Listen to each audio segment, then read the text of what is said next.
जय हिंद, जय भारत। मैं आज आपका स्वागत करता हूं इस प्यारे से प्लेटफॉर्म पे जिसका नाम है डेफिनेट सक्सेस पाठशाला। एक ऐसी पाठशाला, एक ऐसा प्लेटफॉर्म जहां पे नॉलेज एनरिचमेंट की बात होती है और रिजल्ट ओरिएंटेड वर्क होता है। तो सर, हमारा चैप्टर तो पूरा कंप्लीट हो गया और जैसा कि मैंने आपसे कमिट किया था कि इस साल डेफिनेट सक्सेस पाठशाला न्यू सरप्राइजेस आपके लिए लेके आ रही है, जिसमें कि हम लोग बात करने वाले हैं डेली प्रैक्टिस पेपर डीपीपी की। बट ये चैप्टर थोड़ा सा लंबा होने के कारण, क्वेश्चन ज्यादा होने के कारण हम लोग इस पूरे डीपीपीस को दो पार्ट में यहां पे करने वाले हैं, जिसमें से सफरनामा आज हमारा शुरू होगा। चैप्टर नंबर 2 जो है nationalism in India, social science का ये बहुत ही शानदार चैप्टर है जो देशभक्ति हमारे अंदर बहुत तेजी से कूट कूट के भरता है। ठीक है भाई, तो हम लोग बात करेंगे यहाँ पे chapter number 2 DPP solution number part 1 की। यहाँ पे लोग आज यहाँ पे बात करेंगे, बट यहाँ पे सिर्फ क्वेश्चंस की बात नहीं होगी दोस्तों। क्वेश्चन से बनने वाले सबऑर्डिनेट क्वेश्चन और ऑप्शन से बनने वाले सबऑर्डिनेट क्वेश्चन को सारे को यहां पे लिया जाएगा और सारे क्वेश्चंस को यहां पे हूबहू कोशिश की जाएगी कि बोर्ड पैटर्न के लेवल पे यहां पे हम लोग सॉल्व करें, और जितने भी सब्सिडियरी क्वेश्चंस बनेंगे वो सारे क्वेश्चंस हम लोग यहां पे बनाने की कोशिश करेंगे। ठीक है भाई, चलिए तो शुरुआत करते हैं। द नॉन कॉपरेशन खिलाफत मूवमेंट बिगेन इन। तो यहां पे सबसे पहला क्वेश्चन तो आ जाता है ये कि नॉन कॉपरेशन खिलाफत मूवमेंट था क्या, क्यों हुआ, क्या रीजन था इनका, ये हम लोग यहां पे देखते हैं। तो चलिए ध्यान से समझिएगा। ऑप्शन तो हम लोगों को दिए गए हैं जनवरी 1921, फरवरी 1922, दिसंबर 1929 और अप्रैल 1919। ठीक है ना भाई। चलिए, तो अगर मैं यहां पे डेट वाइज बात करूं दोस्तों, तो डेट वाइज बोलता है जनवरी 1921। ठीक है भाई, जनवरी 1921 में कोई इवेंट हुआ होगा। ठीक है भाई, फरवरी 1922 में, अब हम लोग 1922 को अगर कंसीडर करते हैं तो वो था यहाँ पे चौरी चौरा।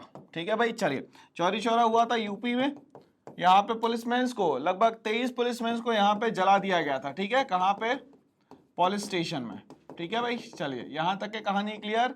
ओके, हम लोग बात करते हैं दिसंबर 1929 की। दिसंबर 1929 में यहां पे डिमांड करी थी दोस्तों पूर्ण स्वराज की। ठीक है, और इसको कहते हैं हम लोग डोमिनियन स्टेटस। अब उस समय इंडिया में अपॉइंटेड थे लॉर्ड इरविन, और ये डोमिनियन स्टेटस की डिमांड रखी गई थी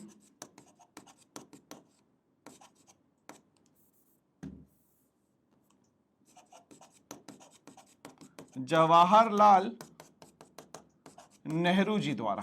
ठीक है भाई, इनका नाम याद रखना है हम लोगों को। अप्रैल 1919 में हम लोग बात करेंगे तो 6 अप्रैल, हम लोग बात करेंगे 10 अप्रैल, फिर हम लोग बात करेंगे 13 अप्रैल। 6 अप्रैल को होती है हड़ताल, और ये हड़ताल का मेन रीजन जो होता है वो होता है दोस्तों यहाँ पे रॉलेट एक्ट। ठीक है, 10 अप्रैल को इंप्लीमेंट किया जाता है वहां पे मार्शल लॉ। 13 अप्रैल को होता है यहाँ पे जलियांवाला बाग।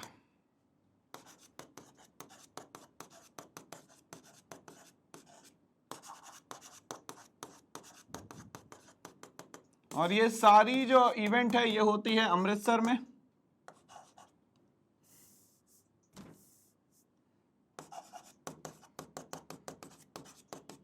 अमृतसर कहाँ है दोस्तों, पंजाब में। कहाँ है अमृतसर दोस्तों, पंजाब में। ठीक है भाई, चलिए, और अगर जनवरी 1921 की बात करें तो यहाँ पे होता है खिलाफत नॉन कॉपरेशन मूवमेंट। अब यहाँ पे खिलाफत मूवमेंट जो चला रहे थे वो दो ब्रदर्स चला रहे थे, जिनको कहते हैं यहाँ पे हम लोग अली ब्रदर्स। इनको कहते हैं दोस्तों यहाँ पे अली ब्रदर्स। ठीक है भाई, अली ब्रदर्स का नाम क्या था भाई, मोहम्मद अली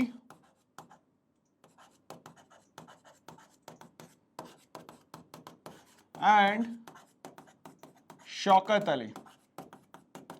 ये दोनों ही टर्की में जो इस्लामिक गुरु थे, जिनको कहा जाता था खलीफा, इनकी यहाँ पे पोस्ट को खत्म करने की बात करते हैं। क्यों खत्म करने की बात करते हैं, क्यों, क्योंकि वर्ल्ड वॉर 1 में टर्की जो है वो हार जाता है। किससे, तो यूके से टर्की जो है हार जाता है, यूनाइटेड किंगडम से टर्की हार जाता है। इसीलिए ये लोग यहाँ पे खलीफा नाम की पोस्ट को जो है खत्म करना चाहते हैं, इसीलिए ये मूवमेंट होता है। और यहाँ खिलाफत नॉन कॉपरेशन मूवमेंट का अगर हम लोग बात करें तो यहाँ पे नॉन कॉपरेशन मूवमेंट चला रहे थे महात्मा गांधी जी।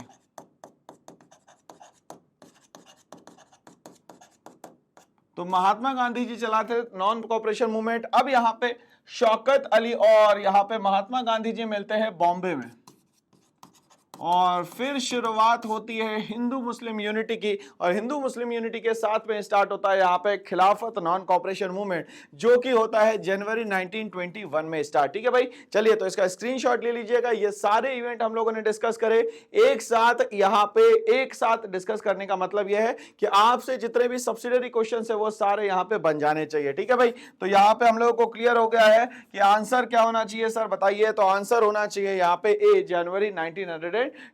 ठीक है भाई, तो खिलाफत नॉन कॉपरेशन मूवमेंट स्टार्ट होता है जनवरी 1921 में। ठीक है भाई, चलिए आगे बढ़ते हैं इसी के साथ। नेक्स्ट क्वेश्चन क्या बोलता है हम लोगों से, Which of the following was the reason for calling of the non-cooperation movement by Gandhi ji? Gandhi ji ने नॉन कॉपरेशन मूवमेंट को यहां पूरी तरीके से बंद कर दिया, इसका क्या कारण था? तो लगभग 1919 के बाद से नॉन कॉपरेशन मूवमेंट स्टार्ट हो जाता है। 1920 में यहां पे शौकत अली मिल जाते हैं महात्मा गांधी से। 1921 में पूरी तरीके से खिलाफत नॉन कॉपरेशन मूवमेंट स्टार्ट होता है, और 1922 में चौरी चौरा में एक यहां पे कांड हो जाता है, वायलेंस हो जाता है, जिसमें 23 पुलिस वालों को यहां पे बंद करा जाता है पुलिस स्टेशन में, और उसमें आग लगा दी जाती है। यूपी के चौरी चौरा में जब ये कांड होता है, इसके बाद गांधी जी कहते हैं कि ये यहाँ पे जितने भी सत्याग्रही हैं उनको और ट्रेनिंग की जरूरत है, और ट्रेनिंग की जरूरत है, और कहते हैं कि इस नॉन कॉपरेशन मूवमेंट को मैं यहाँ पे बंद करना चाहता हूं। तो चौरी चौरा 1922 में ये जो वायलेंस वाला कांड होता है, इसके बाद यहाँ पे नॉन कॉपरेशन मूवमेंट को गांधी जी बंद कर देते हैं। तो प्रेशर फ्रॉम ब्रिटिश गवर्नमेंट, क्या ब्रिटिश गवर्नमेंट के प्रेशर में नॉन कॉपरेशन मूवमेंट बंद किया गया? सेकंड राउंड टेबल कॉन्फ्रेंस के बाद बंद कर दिया गया, गांधी जी के अरेस्ट के बाद बंद कर दिया, या चौरी चौरा इंसिडेंट के बाद बंद किया गया? तो आपको याद होना चाहिए कि चौरी चौरा इंसिडेंट के बाद इस नॉन कॉपरेशन मूवमेंट को दोस्तों यहां पे बंद कर दिया गया था। ठीक है भाई, आंसर क्लियर। चलिए आगे बढ़ते हैं इसी के साथ। Who set up the Aundh किसान सभा? औध किसान सभा को सेटअप करने वाले कौन थे? क्या ये अलूरी सीताराम राजू थे? क्या ये जवाहरलाल नेहरू और बाबा रामचंद्र थे? जवाहरलाल नेहरू थे, शौकत अली थे, या महात्मा गांधी जी थे? ठीक है भैया, आप लोगों को पता है यहाँ पे कि औध किसान सभा जो है वो किसने एस्टैब्लिश करी थी और क्यों एस्टैब्लिश करी थी? भाई चलिए हम लोग बात करेंगे यहाँ पे कि अगर हम लोग अलूरी सीताराम राजू की बात करते हैं, तो अलूरी सीताराम राजू जो है वो मिलिटेंट गुरिल्ला वॉरफेयर के लिए जाने जाते थे। ये कहां की बात है? तो दोस्तों ये बात है गुडम हिल्स। गुडम हिल्स कहां पे है दोस्तों? वो है आंध्र प्रदेश में।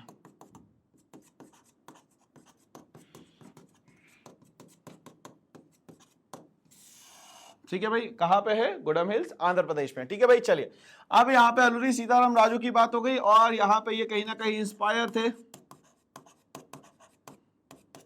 महात्मा गांधी जी से।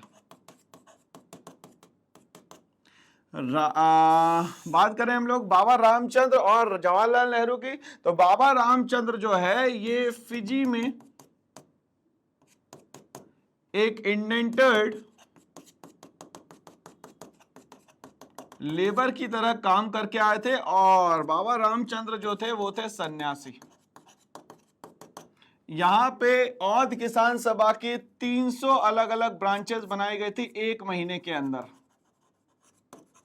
ठीक है भाई, चलिए तो यहां पे ये क्लियर हो गया। इसके बाद जवाहरलाल नेहरू की हम लोग बात करें तो जवाहरलाल नेहरू के अलग अलग कंट्रीब्यूशन रहे हैं यहाँ पे।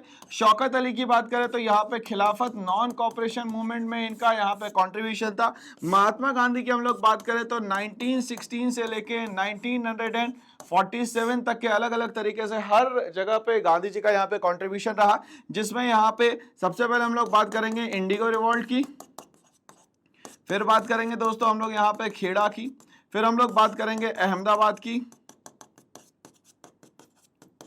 फिर हम लोग बात करेंगे यहाँ पे नॉन कॉपरेशन मूवमेंट की। After that non cooperation movement के बाद हम लोग बात करेंगे यहाँ पे कि भाई और सिविल डिसोबीडियंस मूवमेंट इनके द्वारा किया गया। राउंड टेबल कॉन्फ्रेंस में इनका एक बहुत बड़ा रोल था। ठीक है भाई, चलिए तो ऐसे बहुत सारे आगे हम लोग क्विट इंडिया मूवमेंट की बात करेंगे, इसमें भी एक बहुत बड़ा रोल था गांधी जी का। तो गांधी जी का रोल इस देश को आजाद करवाने में बहुत ज्यादा रहा। ठीक है भाई, तो इस तरीके से ये क्वेश्चन के हम लोगों ने सबऑर्डिनेट पॉइंट्स या सब्स्टिट्यूट क्या क्या हो सकते हैं वो सारे क्वेश्चंस हम लोगों ने बना दिए। और अब हम लोग बात करेंगे इसके आंसर की कि सर ये आंसर क्या होना चाहिए इसका, तो वो होगा जवाहरलाल नेहरू और बाबा रामचंद्र। ठीक है भाई, चलिए तो आंसर क्लियर हो गया कि हम लोगों को आंसर है जवाहरलाल नेहरू एंड बाबा रामचंद्र। ठीक है भाई, चलिए क्वेश्चन नंबर 4 की तरफ बढ़ते हैं। क्वेश्चन नंबर 4 बोलता है हम लोगों को यहाँ पे, who visualized and depicted the image of Bharat माता through a painting। कौन ऐसा पर्सन था जिसने भारत माता को विजुलाइज करा और एक पेंटिंग बनाई भारत माता की? क्या बंकिम चंद्र चट्टोपाध्याय थे वो,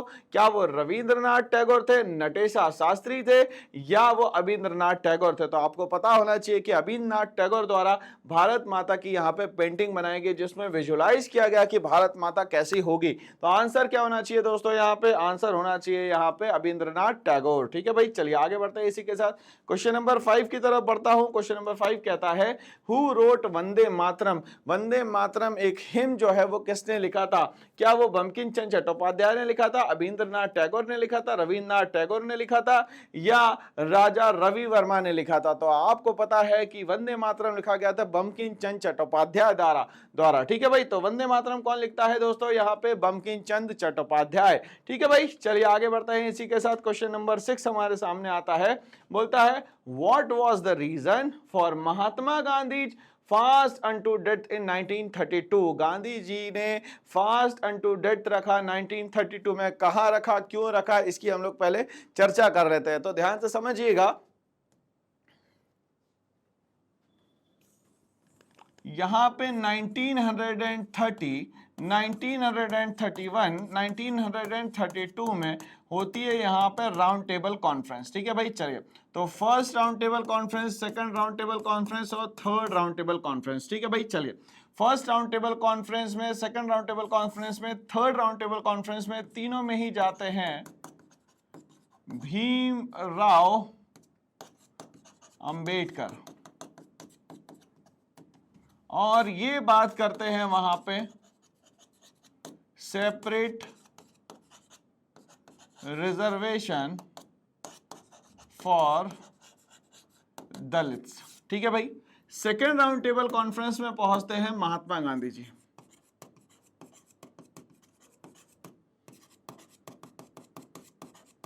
और ये अपनी डिमांड रखते हैं, इसको कहते हैं हम लोग 11 पॉइंट प्रोग्राम। ठीक है, आगे चल के गांधी जी और लॉर्ड इरविन के बीच में पैक्ट हो जाता है जिसको हम लोग बोलते हैं गांधी इरविन पैक्ट। क्या बोलते हैं दोस्तों इसको? हम लोग यहाँ पे गांधी इरविन पैक्ट। ठीक है भाई, चलिए अब यहाँ पे गांधी इरविन पैक्ट में सबसे बड़ी बात जो कि कही गई थी वो ये कही गई थी कि जो भी पॉलिटिकल प्रिजनर्स है उनको यहाँ पे रिलीज किया जाए, जितने भी पॉलिटिकल प्रिजनर्स है उनको यहाँ पे रिलीज किया जाए। ठीक है भाई, चलिए बट जैसे ही गांधी जी को ये पता चलता है कि भीमराव अंबेडकर जी सेपरेट रिजर्वेशन की बात कर रहे हैं दलित्स को, तो उनको लगता है कि कहीं ना कहीं देश को, जिसको मैं यूनाइट कर रहा था, उसको यहाँ पे यूनाइट नहीं होने दिया जा रहा है, डिसयूनाइट किया जा रहा है सेपरेट रिजर्वेशन या सेपरेट इलेक्टोरेट्स के थ्रू। तो गांधी जी उस समय बंद थे पूना की यरवड़ा जेल में, और पूना की यरवड़ा जेल में गांधी जी करते हैं fast unto death against the separate reservation, separate electorates. ठीक है भाई, चलिए फिर गांधी जी की फास्ट अनटू डेथ को देखते हुए doctor Bhimrao Ambedkar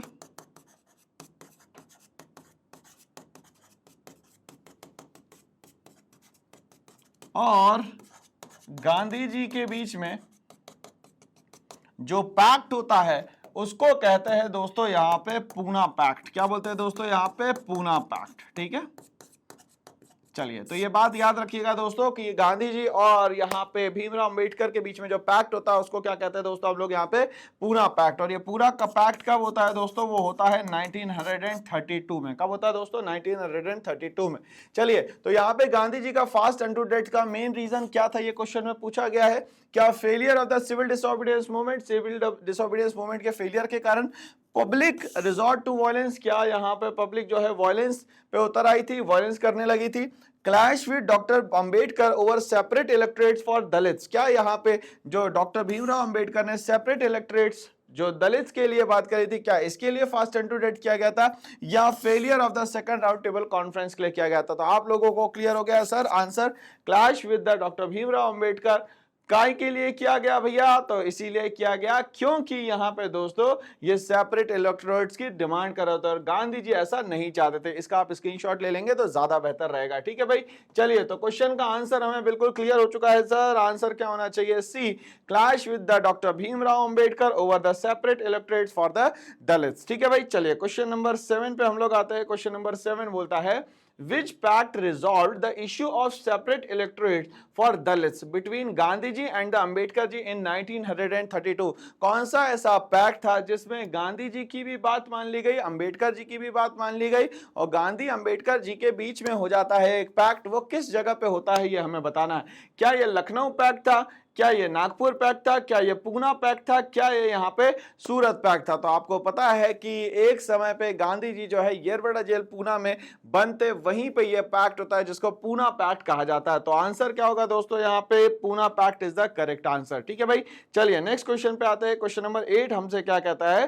question number 8 हमसे कहता है हु ऑर्गेनाइज्ड द दलित्स? किसने यहाँ पे दलित्स को ऑर्गेनाइज किया into depressed class association, DCA depressed class association में 1930 में? क्या ये जवाहरलाल नेहरू थे, क्या ये यहाँ पे महात्मा गांधी जी थे, क्या ये भीमराव अंबेडकर जी थे, या तो ये यहाँ पे शौकत अली जी थे? ठीक है भाई, चलिए तो यहाँ पे अगर जवाहरलाल नेहरू के कंट्रीब्यूशन की बात करें तो डोमिनियन स्टेटस के पूरी तरीके से डिमांड जो है वो जवाहरलाल नेहरू की रहती है। अगर हम लोग महात्मा गांधी की बात करें तो indigo revolt, Kheda satyagraha, Ahmedabad mill worker, non cooperation movement, civil disobedience movement, quit India movement, ये सारे अलग अलग तरीके से जो यहाँ पे रिवॉल्ट करे गए वो गांधी जी द्वारा किए गए। डॉक्टर भीमराव अंबेडकर ने यहाँ पे दलित्स के लिए सेपरेट इलेक्टोरेट्स की डिमांड भी करी और इसके लिए बनाया डिप्रेस्ड क्लास एसोसिएशन जो कि 1930 में बनाया जाता है। तीनों राउंड टेबल कॉन्फ्रेंस को अटेंड करने वाले ये डॉक्टर भीमराव अंबेडकर जी थे। बट यहाँ पे 1932 में गांधी जी के फास्ट एंड टू डेथ के कारण यहाँ पे येरवड़ा जेल में उन्हें एक पैक्ट करना पड़ता है जिसको हम लोग कहते हैं यहाँ पे पूना पैक्ट। ठीक है भाई, तो ये डिप्रेस्ड क्लास एसोसिएशन बनाने का काम जो है वो करा गया था यहाँ पे डॉक्टर भीमराव अंबेडकर द्वारा। किसके द्वारा भाई? डॉक्टर भीमराव अंबेडकर द्वारा। ठीक है भाई, चलिए क्वेश्चन नंबर 9 के हम लोग अगर बात करते हैं, बोलता है which movement did Gandhi see an opportunity to bring Muslims under the umbrella of a unified national movement? ऐसा कौन सा मूवमेंट था गांधी जी को लगा कि हिंदू और मुस्लिम दोनों को हम लोग यहाँ पे यूनाइट कर सकते हैं? क्या वो चंपारण मूवमेंट था, क्या वो खेड़ा सत्याग्रह था, क्या वो रॉलेट एक्ट था, या तो वो यहाँ पे नॉन कॉपरेशन मूवमेंट था? ठीक है भाई, चलिए अगर हम लोग बात करते हैं यहाँ पे चंपारण मूवमेंट, तो चंपारण जो जगह है वो है कहां पे दोस्तों? बिहार में। ठीक है ना भाई, चलिए इस चंपारण मूवमेंट को हम लोग यहाँ पे कहते हैं इंडिगो रिवॉल्ट। क्या बोलते हैं दोस्तों यहाँ पे? इंडिगो रिवॉल्ट, जिसमें कहा गया कि हमारी टोटल जगह का जो थर्ड पार्ट है उसमें सिर्फ और सिर्फ इंडिगो लगाना है। इसीलिए इसको कहा जाता था 3 काठिया सिस्टम, जिसके कारण यहाँ पे जितनी भी जमीनें हैं 2 या 2 सालों के बाद जो है वो कन्वर्ट हो जाएगी यहाँ पे बैरन लैंड में। ठीक है भाई, चलिए कहानी क्लियर। खेड़ा सत्याग्रह की बात करें हम लोग यहाँ पे, तो खेड़ा सत्याग्रह में ये हुआ कि जबरदस्ती किसानों पे डिमांड की जाती थी कि आप ज्यादा से ज्यादा रेवेन्यू जनरेट करें और हम लोगों को यहाँ पे टैक्स दे। बल्कि यहाँ पे इंडिया उस समय फेस कर रहा था नेचुरल डिजास्टर, और इसी नेचुरल डिजास्टर में लगभग 12 to 13 मिलियन की ऑलरेडी यहाँ पे डेथ हो चुके थे। तो इंडिया वैसे ही प्रॉब्लम में था और दूसरा ये टैक्स अलग अलग तरीके से इंपोज कर रहे थे। रॉलेट एक्ट की हम लोग बात करें तो रॉलेट एक्ट में ये कहा गया था कि ये 1919 में बना और इसने कहा कि 2 सालों तक के कोई भी यहाँ पे ट्रायल नहीं होगी किसी भी पॉलिटिकल प्रिजनर के लिए। ठीक है भाई, चलिए तो इस तरीके से यहाँ पर रॉलेट एक्ट हमें समझ में आता है। नॉन कॉपरेशन मूवमेंट कहीं ना कहीं रॉलेट एक्ट के अगेंस्ट में किया गया था, बट ये 1922 में चौरी चौरा के कारण क्या हो जाता है? Non cooperation movement was called off by the Mahatma Gandhi ji. ठीक है भाई, चलिए तो यहाँ पे कहानी क्लियर हो गई कि हिंदू मुस्लिम को यूनाइट करने के लिए नॉन कॉपरेशन मूवमेंट कहीं ना कहीं काम आया। क्योंकि टर्की में जो खलीफा नाम की पोस्ट थी उसको यहां खत्म करना चाहते थे ब्रिटिशर्स। वहां पे दो अली ब्रदर्स थे जिनका नाम था शौकत अली और दूसरे का नाम था मोहम्मद अली। दोनों ने यहां पर रिवॉल्ट करना शुरू करा। 1924 में मिलते हैं वो महात्मा गांधी जी से आके, और यहां पे शुरुआत होती है 1921 में खिलाफत नॉन कॉपरेशन मूवमेंट के। ठीक है भाई, तो आंसर क्या हो जाएगा दोस्तों, यहाँ पे आंसर हो जाएगा नॉन कॉपरेशन मूवमेंट। ठीक है भाई, चलिए क्वेश्चन नंबर 10 पे हम लोग आते हैं। बोलता है who painted the famous image of Bharat माता इन 1905। 1905 में एक फेमस इमेज बनाई गई, वो किसने बनाई थी ये हम लोगों को बताना है। क्या वो बंकिम चंद्र चट्टोपाध्याय ने बनाई, क्या वो राजा रवि वर्मा ने बनाई, क्या वो रविंद्रनाथ टैगोर ने बनाई, या बंकिम चंद्र चट्टोपाध्याय ने बनाई, बंकिम चंद्र चटर्जी ने बनाई। ठीक है भाई, चलिए बंकिम चंद्र चट्टोपाध्याय की कहानी तो जो है वो है वंदे मातरम की। ठीक है भाई, चलिए राजा रवि वर्मा ने भी क्या करा भैया, एक पेंटिंग बनाई थी। ठीक है, रविंद्रनाथ टैगोर ने भारत माता की जो है वो विजुअलाइज करी थी इमेज 1905 में। 1905 को हम लोग यहाँ कनेक्ट करते हैं पार्टीशन ऑफ बंगाल से। The Bengal is divided into two part, west part and the east part. East Bengal को आगे चल के 1971 में बनाया गया बांग्लादेश। क्या बनाया गया दोस्तों, बांग्लादेश। ठीक है भाई, चलिए तो भारत माता की फेमस इमेज बनाने का काम किसने किया था दोस्तों, तो वो करा था रविंद्रनाथ टैगोर जी ने। किसने करा था दोस्तों, रविंद्रनाथ टैगोर में। कब किया था, तो 1905 में करा था। ठीक है, who formed the Swaraj party with in the Congress. अब ये स्वराज पार्टी बनी तो ये तो अपनी जगह पे ठीक है, बट स्वराज पार्टी बनने का रीजन क्या था, ध्यान से समझिएगा। 1922 में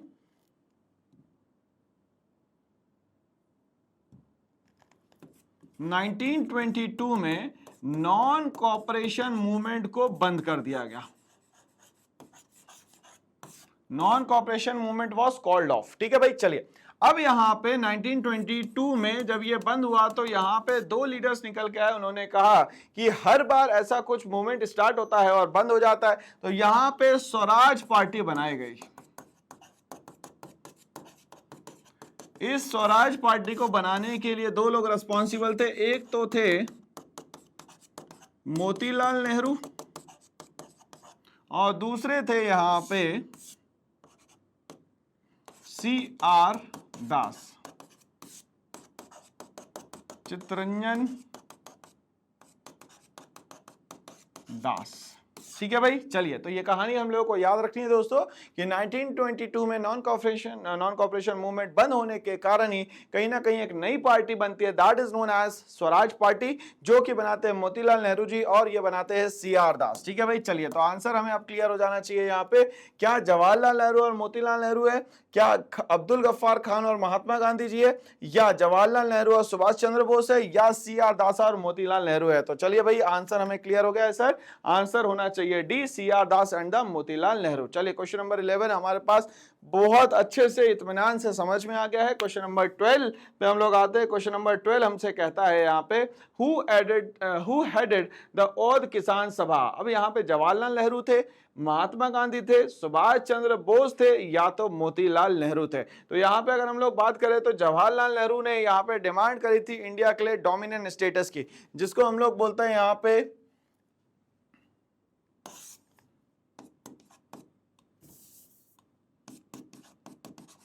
टोटल इंडिपेंडेंस,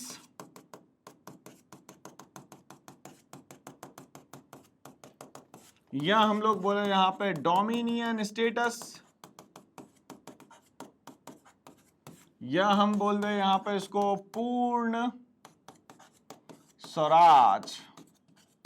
ठीक है भाई, चलिए कहानी यहां तक क्लियर। महात्मा गांधी की अगर हम लोग बात करें तो 1916 से लेकर 1947 तक के अलग अलग जितने भी कंट्रीब्यूशन दिखेंगे वो सब मोहनदास करमचंद गांधी जी के। सुभाष चंद्र बोस की बात करें तो INA, Indian national army. Motilal Nehru की बात करें तो उनने यहाँ पे एस्टेब्लिश करी थी स्वराज पार्टी, जो कि एस्टेब्लिश की गई थी 1923 में। ठीक है भाई, चलिए औद किसान सभा किसने बनाई थी, तो औद किसान सभा जवाहरलाल नेहरू ने मिलकर बनाई थी यहाँ पे फिजी के एक इंडेंटर्ड लेबर जो कि सन्यासी थे।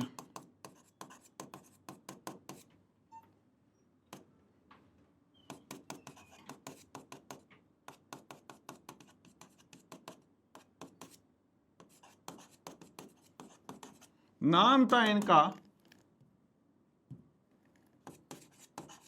बाबा रामचंद्र। 1 महीने के अंदर इसकी 300 ब्रांचेस स्टार्ट हो जाती है पूरी अवध में। ठीक है भाई,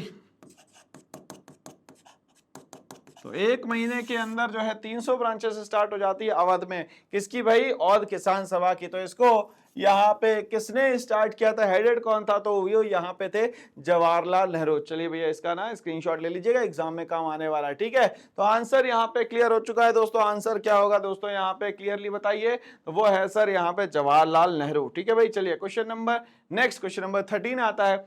When did the quit India movement takes place? Quit India movement जो है इंडिया में कब होता है, ये हम लोगों को बताना है। क्या ये 1940 है, क्या ये 1941 है, 1943 है या 1942 है भाई? ठीक है, चलिए तो यहाँ 1940 की अगर हम लोग बात करें तो डिमांड फॉर पाकिस्तान यहाँ पे क्लियरली समझ में आने लगता है कि हम लोगों को अब यहाँ पे एक पर्टिकुलर एक देश चाहिए जो कि पूरी तरीके से पाक हो। तो यहाँ डिमांड होने लगती है 1940 में, डिमांड ऑफ पाकिस्तान। ठीक है भाई, चलिए 1942 में होता है यहाँ पे क्विट इंडिया मूवमेंट, जिसको कि हेडेड किया जाता है गांधी जी द्वारा। और यहाँ पे दिया जाता है एक टैगलाइन, दिया जाता है यहाँ पे टैगलाइन के रूप में डू और डाई, करो या मरो। ठीक है, कहीं ना कहीं गांधी जी को सपोर्ट मिलता है यहाँ पे सुभाष चंद्र बोस का। ठीक है भाई, चलिए यहां तक के क्लियर है। तो क्वेश्चन का आंसर क्या हो गया दोस्तों यहाँ पे 1942। ठीक है, आगे बढ़ते हैं, इसी के साथ क्वेश्चन नंबर 14 पे आते हैं। 14 ये कहता है what was the resolution of the quit India movement? Quit India movement का रेजोल्यूशन क्या था, मतलब क्यों करा गया यहाँ पे क्विट इंडिया मूवमेंट? तो immediate transfer of power to Indians and quit India. क्या कहा गया यहाँ पे कि एकदम से आप पावर को ट्रांसफर करिए और इंडिया से आप चले जाइए। डिमांडिंग फ्रीडम फॉर इंडिया, अब यहाँ पे बात हो रही है कि क्या इंडिया के फ्रीडम के लिए लड़ाई चल रही है या डिमांड करी जा रही है। डिमांडिंग वोटिंग राइट्स, तो हम लोगों को यहाँ पे वोटिंग राइट्स मिल जाए। डिमांडिंग इक्वल इलेक्टोरेट्स, तो यहाँ पे आप लोगों को याद रखना है कि इमीडिएट लेवल पे कहा गया था कि आप लोग यहाँ पे जो है ट्रांसफर ऑफ पावर करिए इंडिया को और यहाँ से चले जाइए। इस यही मोटो था, यही रिजोल्यूशन था यहाँ पे क्विट इंडिया मूवमेंट का। ठीक है भाई, चलिए आगे बढ़ते हैं इसी के साथ। What image had the Britishers created of the Indians? यहाँ पे इंडियंस की जो इमेज है वो क्या बना के रखी थी यहाँ पे ब्रिटिशर्स ने? अब बंच ऑफ एक्सट्रीमिस्ट, यहाँ पे जो सारे इंडियंस है वो सारे के सारे एक्सट्रीमिस्ट है, मतलब they are talk on the basis of guns. उनको अगर लगता है तो वो गन्स की बेसिस पे बातें करते हैं, एक्सट्रीमिस्ट थे। ठीक है, मतलब कि गरम दल के नेता थे। दूसरा बोलता है बैकवर्ड एंड प्रिमिटिव, मतलब पिछड़े वर्ग के हैं, और प्रिमिटिव मतलब पुराने जमाने के हिसाब से चल रहे हैं। इनकेपेबल ऑफ गवर्निंग देमसेल्व्स, और खुद को चलाने में ये केपेबल यहाँ पे नहीं है। अनएजुकेटेड एंड हेल्पलेस, ये अनएजुकेटेड भी है और ये हेल्पलेस है। ठीक है, स्ट्रगलिंग फ्रीडम फाइटर्स, और ये कहीं ना कहीं फ्रीडम फाइटर्स जो है वो स्ट्रगल करते रहेंगे बट यहाँ पे उनको कभी भी फ्रीडम नहीं मिलेगा। तो ब्रिटिशर्स ने इंडियंस की इमेज जो है वो इस तरीके से बनाई थी कि इंडियन जो है बैकवर्ड है और प्रिमिटिव सिस्टम पे चलते हैं, पुराने रीति रिवाजों के हिसाब से चलते हैं, और यहाँ पे ये लोग इनकेपेबल है गवर्नमेंट को चलाने के लिए। इसीलिए हम लोग इंडिया को एक कॉलोनी बनाना चाहते थे। ठीक है भाई, चलिए तो आंसर क्या हो जाएगा दोस्तों, यहाँ पे आंसर हो जाएगा यहाँ पे बी। चलिए आगे बढ़ते हैं, इसी के साथ क्वेश्चन नंबर 16 की तरफ मैं बढ़ता हूं। क्वेश्चन नंबर 16 बोलता है यहाँ पे Which of the following was the cause for business classes to participate in the civil disobedience movement? तो सिविल डिसोबीडियंस मूवमेंट में बिजनेस क्लास के मेनली जुड़ने का कारण क्या था? सिविल डिसोबीडियंस में मेन मुद्दा रहा सॉल्ट लॉ। ठीक है, सॉल्ट सत्याग्रह जो 12 मार्च 1930 को स्टार्ट होता है। To buy foreign goods without any restriction, क्या वो फॉरेन गुड्स खरीद सकते हैं बिना किसी रेस्ट्रिक्शन के? इसीलिए बिजनेसमैन हम लोगों से यहाँ पे जुड़ना चाहते हैं। To sell Indian goods without any restriction, क्या वो इंडियन गुड्स को दूसरी कंट्रीज में बेच सकते हैं? Protection against import of foreign goods, क्या हम लोगों को प्रोटेक्शन मिलेगा फॉरेन गुड्स से? या टू एक्सपोर्ट देयर गुड्स, क्या ये हम लोग यहाँ से एक्सपोर्ट कर सकते हैं गुड्स? तो यहाँ पे बिजनेसमैन का मेनली जुड़ने का कारण सिविल डिसोबीडियंस मूवमेंट में सिर्फ इतना सा था कि वो यहाँ पे अपना प्रोटेक्शन चाहते थे। किनसे? इंपोर्टेड गुड्स से, जो कि कहां से आते थे? दूसरी कंट्री से आते थे दोस्तों। तो आंसर बहुत क्लियर हो गया दोस्तों, यहाँ पे protection against import of foreign goods से ये बिजनेस क्लास लोग जो है वो कारण बनाते हैं कि सिविल डिसोबीडियंस मूवमेंट में हम लोग पार्टिसिपेट तभी करेंगे जब हमें क्या मिलेगा? प्रोटेक्शन मिलेगा। किससे? इंपोर्टेड गुड्स से, वो भी कहां से आ रहे हैं? तो फॉरेन गुड्स होने चाहिए। ठीक है, who founded the Muslim League in 1906? 1906 में मुस्लिम लीग को स्टार्ट करने वाले कौन थे? मोहम्मद अली जिन्ना थे, अब्दुल कलाम आजाद थे, आगा खां थे या ख्वाजा सलीमुल्लाह थे? तो आपको ये याद रखना है दोस्तों कि मोहम्मद अली जिन्ना ने डिमांड करी थी पाकिस्तान के, ठीक है भाई। ख्वाजा सलीमुल्लाह जो थे उनने स्टार्ट करा था मुस्लिम लीग को, ठीक है। कब करा था दोस्तों? 1906 में, 1906 में, ठीक है भाई। चलिए स्टार्ट करते हैं हम लोग आगे क्वेश्चन नंबर 18 की तरफ बढ़ के। What was the design of the Swaraj flag? Swaraj flag का डिजाइन क्या था? Created by the Gandhi ji इन 1921। क्या ये ट्राई कलर था जो रेड, ग्रीन और येलो कलर का था? क्या ये ट्राई कलर था रेड, ग्रीन और व्हाइट कलर का with the spinning wheel in the centre? Spinning wheel था इसके सेंटर में। ट्राई कलर था रेड, ग्रीन और सैफरन कलर का, या ट्राई कलर था रेड, ग्रीन और saffron with the crescent moon? यहाँ पे 4 ऑप्शंस दिए गए हैं, आपको यहाँ पे बताना है भाई कि कौन सा यहाँ पे सही होगा, ठीक है भाई। तो मेरे हिसाब से स्वराज फ्लैग जो था उसमें स्वराज में नाम में ही समझ में आ रहा है कि हमारे देश पे हमारा राज, मतलब कि सेल्फ डिपेंडेंसी की बात हो रही है। तो ट्राई कलर रेड, ग्रीन और व्हाइट होना चाहिए जिसमें की था spinning wheel at the centre. तो आंसर क्या होगा दोस्तों? यहाँ पे आंसर होगा बी। क्या होगा दोस्तों? यहाँ पे आंसर बी होगा, ठीक है भाई। चलिए आगे बढ़ते हैं इसी के साथ क्वेश्चन नंबर 19 पे आते हैं। क्वेश्चन नंबर 19 क्या बोलता है? What was the significance of spinning wheel in the flag created by Gandhi ji? Gandhi ji ने स्पिनिंग व्हील बनाया, उसका मतलब क्या था? रिप्रेजेंटिंग स्वराज, क्या यह स्वराज को बताता था? Represented the Gandhian ideals of self help, तो गांधी जी कहीं ना कहीं अपने आइडियल्स को रखते थे as a self help. Reference to Swadeshi, अब यहाँ पे बात कर रहे हैं कि सिर्फ और सिर्फ हमारे देश का ही हमें इस्तेमाल कर रहा है, बाहर की किसी भी चीज को यहाँ पे इस्तेमाल नहीं करना है। टू बॉयकॉट फॉरेन गुड्स, जो भी दूसरे देश के यहाँ पे गुड्स है उसका बॉयकॉट करना है, उसका इस्तेमाल यहाँ पे नहीं करना है, ठीक है भाई। तो यहाँ पे गांधी जी ने सेल्फ हेल्प के लिए यहाँ पे स्पिनिंग लगाई थी, स्पिनिंग व्हील, जिसको हम लोग कहते थे यहाँ पे चरखा। क्या कहते थे दोस्तों? यहाँ पे चरखा, ठीक है भाई। तो क्वेश्चन नंबर 20 पे मैं आता हूं। क्वेश्चन नंबर 20 ये बोलता है यहाँ पे, the main cause for boycotting foreign goods during non cooperation movement was, यहाँ पे क्या मेन कारण था नॉन कॉपरेशन मूवमेंट में जब फॉरेन गुड्स को बॉयकॉट किया गया? Symbol of western economic and cultural domination, क्या ये सिंबलाइज करता था वेस्टर्न और यहाँ कल्चरल डोमिनेशन को, या सिंबल करता था यहाँ पे फॉरेन रूल को? Symbol of western political domination, क्या यहाँ पे वेस्ट का पॉलिटिकल डोमिनेशन हमारे देशों पे लगता था, या सिंबल ऑफ ऑपरेसिव रूल? तो हम लोगों को पता है यहाँ पे ये जो यहाँ पे फॉरेन गुड्स है ये सिंबलाइज करता है फॉरेन रूल को। किसको करता है दोस्तों? सिंबलाइज करता है फॉरेन रूल को। तो आंसर क्या होगा? सिंबल ऑफ फॉरेन रूल, ठीक है भाई। चलिए आगे बढ़ते हैं इसी के साथ। क्वेश्चन नंबर 21 पे आते हैं। बोलते हैं who founded the Indian National Congress? तो इंडियन नेशनल कांग्रेस को बनाने वाले या यहाँ पे एस्टैब्लिश करने वाले कौन थे? तो आप लोगों को पता है ये थे ए.ओ. ह्यूम। अब ए.ओ. ह्यूम के बारे में हम लोग अगर इंफॉर्मेशन इकट्ठा करें तो वो कौन सी इंफॉर्मेशन आती है, तो ध्यान से समझिएगा। अब इंडियन नेशनल कांग्रेस का एस्टैब्लिशमेंट ईयर था 1885, ठीक है, पहली बात। दूसरा, इसको एस्टैब्लिश किया जाता है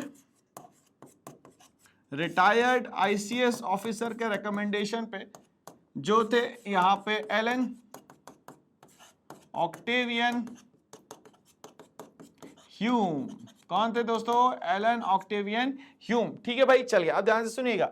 इसके बाद इसको एस्टैब्लिश किया गया था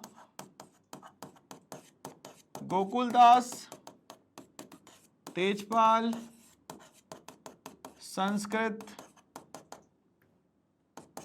कॉलेज बॉम्बे में। गोकुलदास तेजपाल संस्कृत कॉलेज बॉम्बे में इसको एस्टैब्लिश किया गया था, ठीक है। इसके फर्स्ट प्रेसिडेंट बनाए गए, चेयरमैन बनाए गए WC बैनर्जी, ठीक है। अब ध्यान से सुनिएगा कि 1885 से लेके लगभग 1905 तक के जो फेस रहा वो रहा यहां पे मॉडरेट फेस,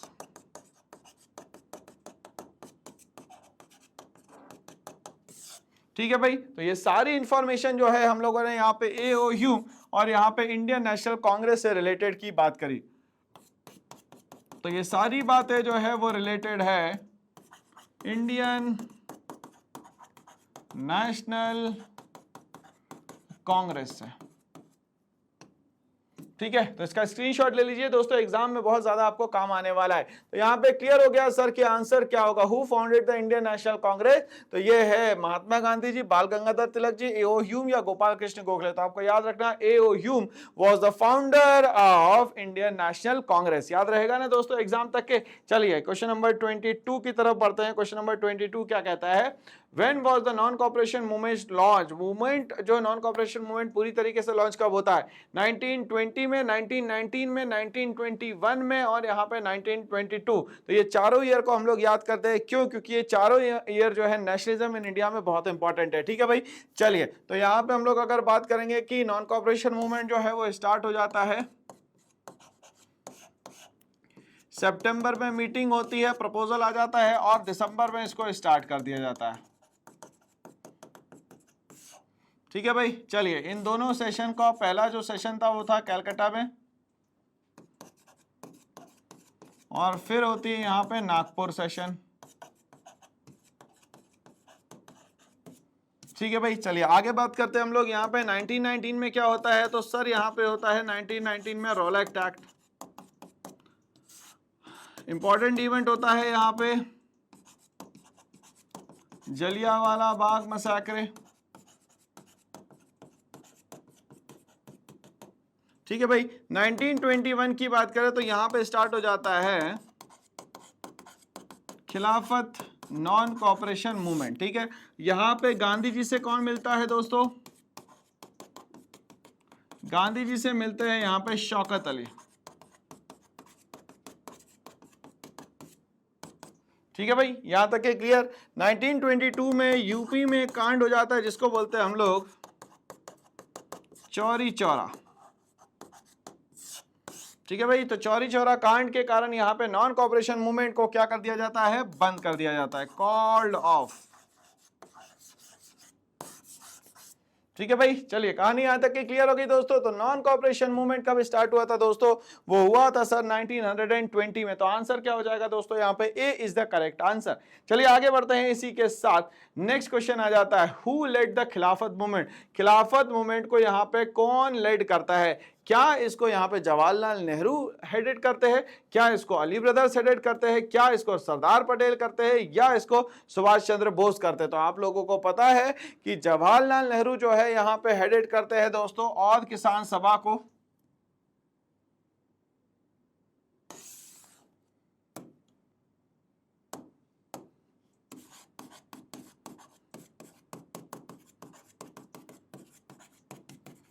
औध किसान सभा की 300 ब्रांचेस खोली जाती है विद इन 1 मंथ।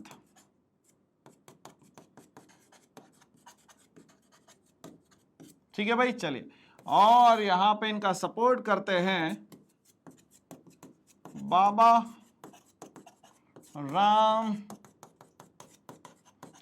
ठीक है, जो कि एक समय पे फिजी में इंडेंटर्ड लेबर की तरह काम करते हैं, मतलब एज अ स्लेव लेबर की तरह यहाँ पे दोस्तों काम करते हैं। ठीक है भाई, क्लियर यहाँ पे कहानी। अली ब्रदर्स की हम लोग बात करें तो अली ब्रदर्स में आते हैं मोहम्मद अली और यहाँ पे आते हैं शौकत अली। ठीक है भाई, चलिए सरदार पटेल की हम लोग बात करें तो ये आता है इसमें बरदौली सत्याग्रह, जो कि होता है दोस्तों 1925 में। ठीक है, अली ब्रदर्स यहाँ पे आ जाते हैं 1921 में। ठीक है भाई, चलिए सुभाष चंद्र बोस की बात करें तो ये बात होती है इंडियन नेशनल आर्मी के। ठीक है भाई, चलिए तो यहाँ पे सारी कहानी आप लोगों को क्लियर हो रही है कि जितने भी यहाँ पे ऑप्शंस हैं उनसे भी हम लोग क्वेश्चंस यहाँ पे रिलेट कर पा रहे हैं और सारा डेटा एज इट इज हमारे पास आ चुका है। ठीक है भाई, स्क्रीनशॉट ले लीजिएगा, एग्जाम में काम आएगा।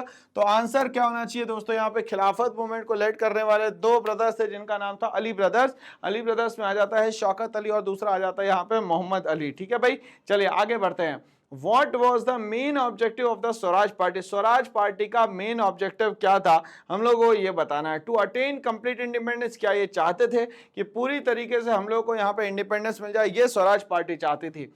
To enter the legislative council, क्या वो चाहते थे कि लेजिस्लेटिव काउंसिल्स में हम लोगों को यहाँ पे एंट्री मिल जाए। टू प्रमोट ब्रिटिश गुड्स, क्या ये यहाँ पे ब्रिटिश गुड्स को प्रमोट करना चाहते थे, या to support the world war one effort, और यहाँ पे वर्ल्ड वॉर वन एफर्ट की बात कर रहे थे। तो ध्यान से समझिएगा भाई, सुनिएगा, क्यों, क्योंकि स्वराज पार्टी का फॉर्मेशन हुआ दोस्तों यहाँ पे 1923 में।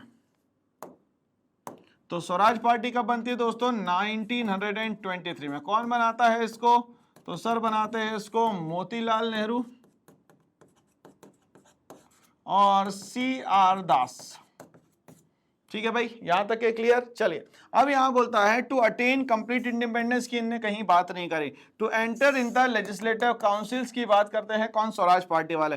To promote British goods, goods की तो कोई बात ही नहीं हो। और वर्ल्ड वॉर वन के एफर्ट्स की बात करें तो वर्ल्ड वॉर वन तो जो है वो 1914 से लेकर 1918 में ही खत्म हो जाता है with the treaty known as treaty of Versailles. ठीक है, और यहां बन जाता है अब लीग ऑफ नेशन। ठीक है, आगे चल के जिसको कहा जाता है यूनाइटेड नेशन ऑर्गेनाइजेशन। ठीक है भाई, चलिए तो कहानी यहां तक के दोस्तों 100% जो है हम लोग को क्लियर हो चुकी है। ठीक है भाई, चलिए तो आंसर बताइए जल्दी से, इसका क्या होना चाहिए? तो यहाँ पे आंसर जो है हमें दिख रहा है साफ साफ, to enter the legislative councils. तो लेजिस्लेटिव काउंसिल्स में एंट्री करने के लिए ही स्वराज पार्टी का मेन ऑब्जेक्टिव या नई पार्टी इसको बनाया जाता है। अब स्वराज पार्टी बनती कब है? तो चौरी चौरा कांड के बाद, जब नॉन कॉपरेशन मूवमेंट बंद हो जाता है, खत्म हो जाता है, इसीलिए यहाँ पे मोतीलाल नेहरू और चित्तरंजन दास अलग होकर एक नई पार्टी बनाते हैं जिसको हम लोग बोलते हैं दोस्तों स्वराज पार्टी। क्या बोलते हैं दोस्तों यहाँ पे? Swaraj party. Which event mark the beginning of the civil disobedience movement, किस कारण से सिविल डिसोबीडियंस मूवमेंट की शुरुआत होती है यहाँ पे? क्या वो जलियांवाला बाग मैसाक्रे था? क्या वो दांडी मार्च था यहाँ पे? क्या वो यहाँ पे क्विट इंडिया मूवमेंट था, या साइमन कमीशन अराइवल था?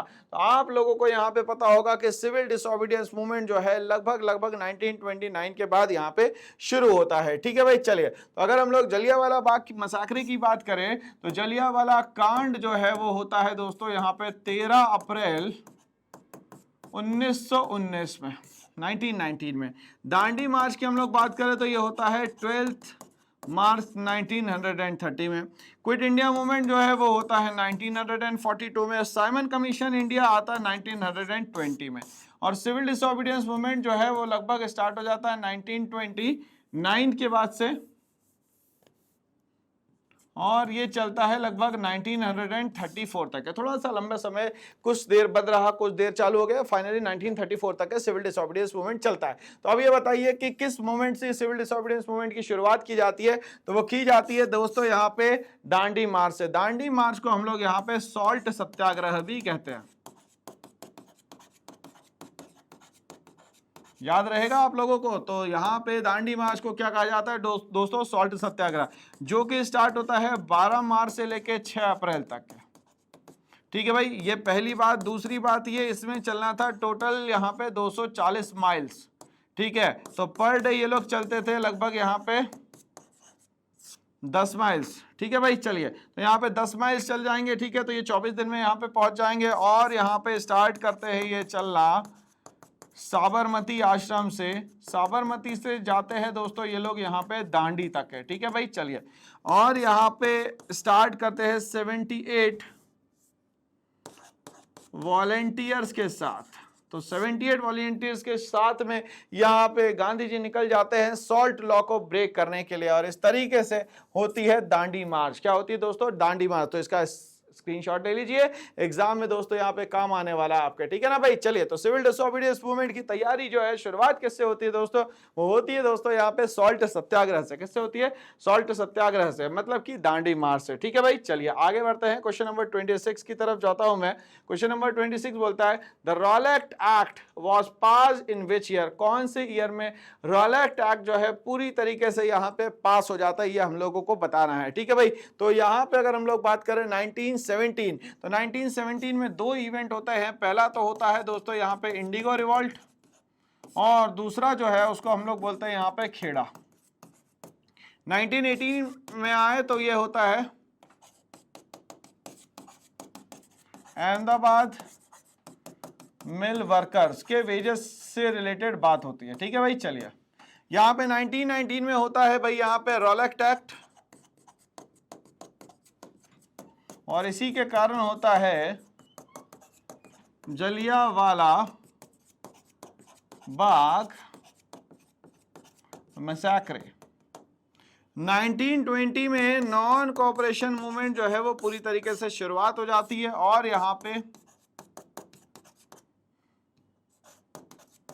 खिलाफत मूवमेंट की भी यहां पे शुरुआत हो जाती है। क्यों? क्योंकि यहां पे जो शौकत अली रहते हैं वो मिलते हैं गांधी जी से,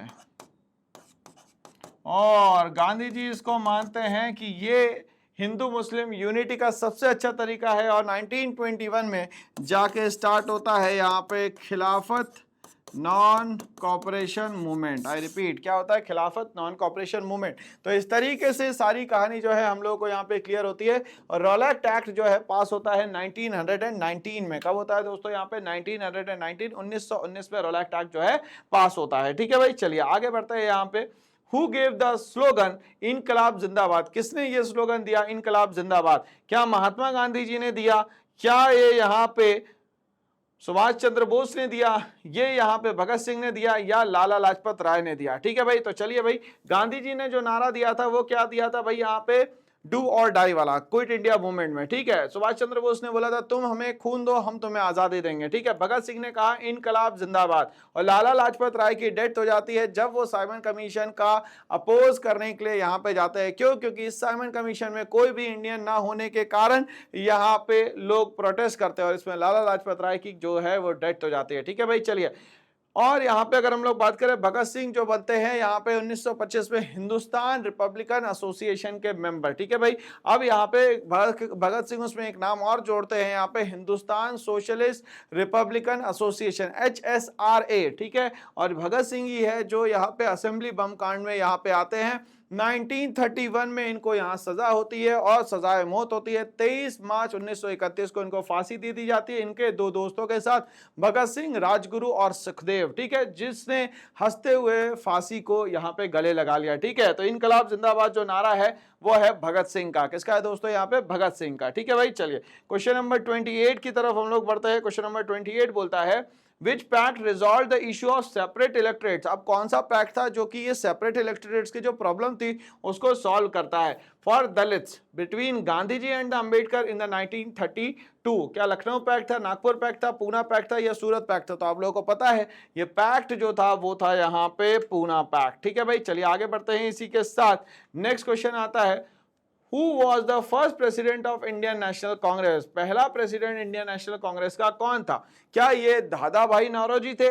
क्या ये WC बैनर्जी थे? क्या ये गोपाल कृष्ण गोखले थे? या ये यहाँ पे बाल गंगाधर तिलक थे? ठीक है भाई, चलिए, तो आपको ये पता होना चाहिए कि इंडियन नेशनल कांग्रेस को एस्टैब्लिश किया गया था 1885 में, जिसमें फर्स्ट प्रेसिडेंट थे व्योमेश चंद्र बनर्जी। ठीक है, और ये एक बंदे के रिकमेंडेशन पे स्टार्ट किया गया इंडियन नेशनल कांग्रेस, जो कि एक रिटायर्ड ICS ऑफिसर था जिसका नाम था A.O. Hume, Allan Octavian Hume. ठीक है भाई, तो आंसर याद हो गया आप लोगों को इसका, WC Banerjee is the correct answer. ठीक है भाई, चलिए आगे बढ़ते हैं। Which movement was launch by Gandhi ji in Champaran? Champaran में कौन सा मूवमेंट लॉन्च किया था गांधी जी ने? क्या ये खिलाफत मूवमेंट था? क्या ये नॉन कॉपरेशन मूवमेंट था? क्या ये सिविल डिसोबीडियंस मूवमेंट था? या ये चंपारण सत्याग्रह था? या इसको हम लोग बोलते हैं यहाँ पे इंडिगो रिवॉल्ट। तो चंपारण जो कि बिहार में है, वहां पे एक मूवमेंट, एक सत्याग्रह स्टार्ट होता है जिसको हम लोग बोलते हैं यहाँ पे इंडिगो रिवॉल्ट, या तो हम लोग बोलते हैं यहाँ पे चंपारण सत्याग्रह। ठीक है भाई, चलिए आगे बढ़ते हैं। क्वेश्चन नंबर 31 की तरफ जाते हैं। ये बोलता है what was the main M of crisp mission? Crisp mission का मेन एम क्या था? To secure Indian support for World War II, to propose Indian independence, to divide India and Pakistan, या to promote British education in India। तो crisp mission का main जो यहाँ पे movement था, मेन जो यहाँ पे एम था, वो ये था कि इंडिया का सपोर्ट चाहिए किसमें? वर्ल्ड वॉर 2 में। ठीक है भाई, और वर्ल्ड वॉर 2 स्टार्ट होता है दोस्तों कहाँ पे? 1931 में। ठीक है भाई, चलिए हम लोग आगे बढ़ते हैं। ये बोलता है who authored the book India wins freedom, ये बुक लिखने वाला यहाँ पे कौन ऑथर था? ये जवाहरलाल नेहरू जी थे, महात्मा गांधी जी थे, सरदार वल्लभ भाई पटेल थे, या यहाँ पे अब्दुल कलाम आजाद थे? तो ये हमें बताना है भाई कि किसने ये बुक लिखी इंडिया विंस फ्रीडम। तो इसको लिखने वाले जो ऑथर है वो है अब्दुल कलाम आजाद। कौन है दोस्तों? अब्दुल कलाम आजाद। ठीक है भाई, चलिए हम लोगों से क्वेश्चन पूछता है when was the partition of Bengal annulled, किस साल पार्टीशन ऑफ बंगाल यहाँ पे होता है, ये हम लोगों को यहाँ पे बताना है। 4 ईयर दिए गए हैं, चारों ईयर के बारे में यहाँ पे पूछा गया है और चारों ईयर हम लोगों को यहाँ पे बताने हैं दोस्तों। तो चलिए हम लोग यहाँ पे ध्यान देते हैं। तो सबसे पहला जो ईयर दिया गया है 1905, इस दिन को कहा जाता है पार्टीशन ऑफ बंगाल। ठीक है, अब इस बंगाल को 2 पार्ट में डिवाइड कर दिया जाता है दोस्तों। पहला पार्ट जो है उसको बोला जाता है ईस्ट बंगाल, और जो दूसरा पार्ट है उसको कहा जाता है यहाँ पे वेस्ट बंगाल। ईस्ट बंगाल को 1971 के बाद कहता है बांग्लादेश, और जिसकी कैपिटल है दोस्तों यहाँ पे ढाका। ठीक है भाई, चलिए west Bengal Hindu majority people का बनता है। ठीक है भाई, कहानी यहां तक ये क्लियर। चलिए 1911 में कैपिटल शिफ्टिंग होती है।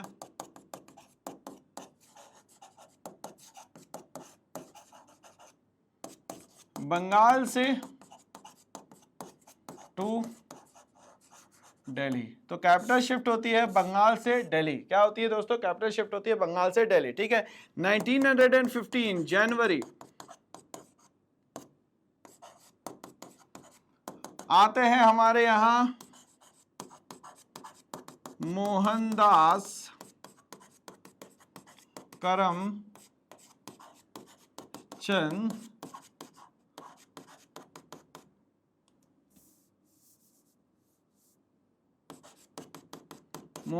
करमचंद गांधी जी, जिनको हम लोग कहते हैं यहाँ पे महात्मा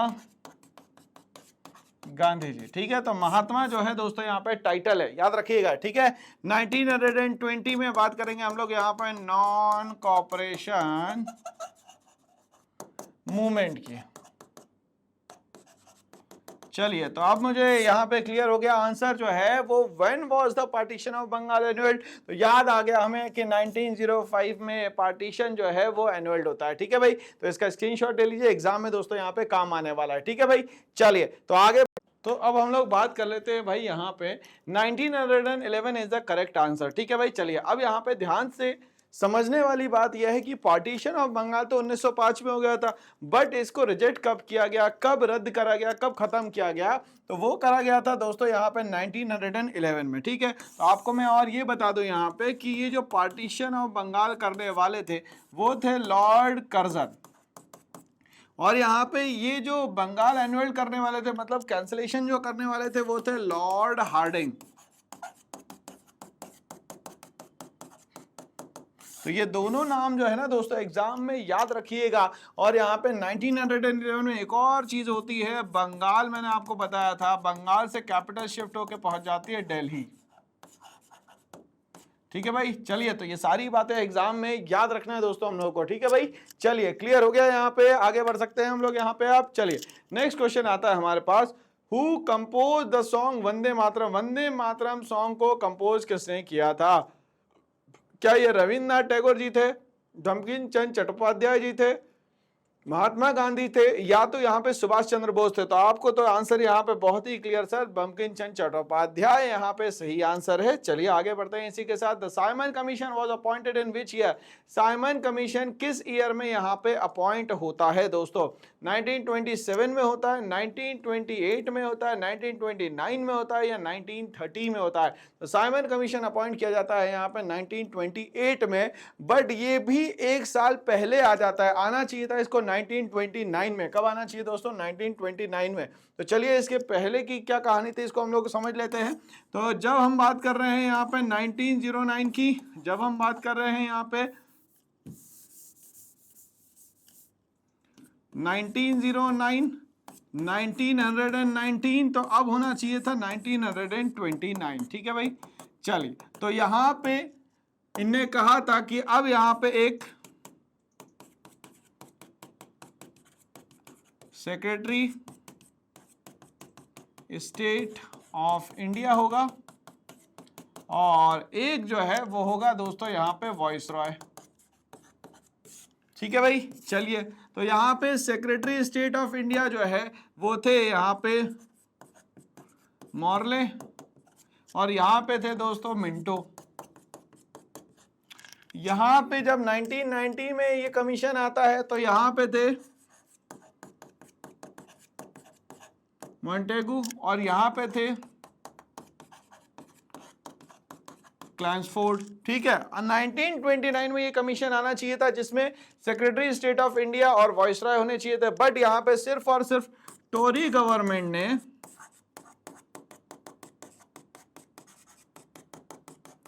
भेजा यहां पे सिर्फ सर जॉन साइमन को और इनका वेलकम किया गया ब्लैक फ्लैग से। ठीक है, और इस पे लिखा हुआ था go back Simon. I repeat, क्या लिखा हुआ था दोस्तों यहाँ पे? Go back Simon. ठीक है, याद रहेगा। और ये अपोज इसीलिए होता है क्योंकि ये एक साल पहले आ जाता है 1928 में, और दूसरा इसमें कमीशन में किसी भी तरीके का कोई भी इंडियन यहाँ नहीं होता है। बट यहाँ पे दुख की बात ये रही कि हमारे लाला लाजपत राय इंजर्ड हो जाते हैं और आगे चल के इनकी डेथ हो जाती है। ठीक है भाई, ये बात एग्जाम तक के याद रखिएगा। तो यहाँ पे क्रिस्टल क्लियर हो गया दोस्तों कि किस साल। तो बात करते हैं हम लोग भैया आंसर की। तो आंसर जो है हमारा होगा 1928।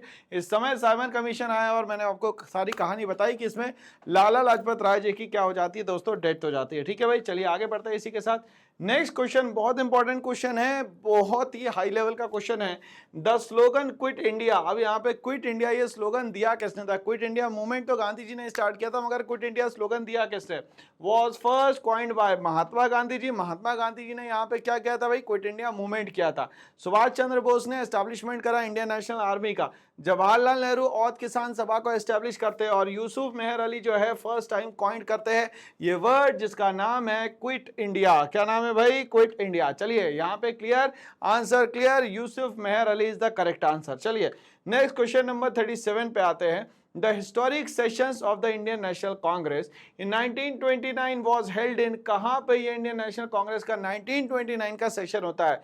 क्या कैलकाटा में होता है, बॉम्बे में होता है, लाहौर में होता है, या तो ये मद्रास में होता है? तो हमें पता है इंडियन नेशनल कांग्रेस का यहाँ जो सेशन है 1929 में वो होता है लाहौर में। कहाँ होता है दोस्तों? लाहौर में। ठीक है भाई, चलिए आगे बढ़ते हैं हम लोग क्वेश्चन नंबर 38 की तरफ जाते हैं। ये बोलता है who gave the title Mahatma to Gandhi ji. तो मोहनदास करमचंद गांधी जी जो थे उनको यहाँ टाइटल देने का काम किसने करा? रविन्द्रनाथ टैगोर जी ने, सुभाष चंद्र बोस जी ने, जवाहरलाल नेहरू ने, या सरदार पटेल ने?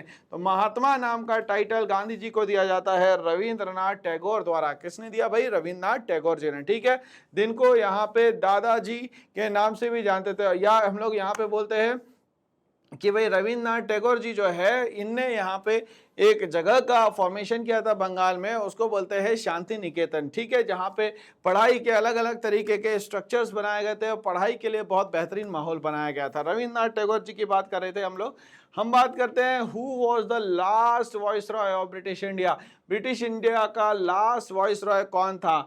क्या ये लॉर्ड इरविन था, क्या ये लॉर्ड माउंटबेटन था, क्या ये लॉर्ड लिनलिथगो था, या लॉर्ड वेल्स था? तो हम लोग को याद है दोस्तों कि यहाँ पे लास्ट वॉइसरॉय ब्रिटिश इंडिया के जो थे वो थे सर माउंटबेटन। ठीक है भाई, कौन था? माउंटबेटन। ठीक है भाई, चलिए क्लियर आंसर।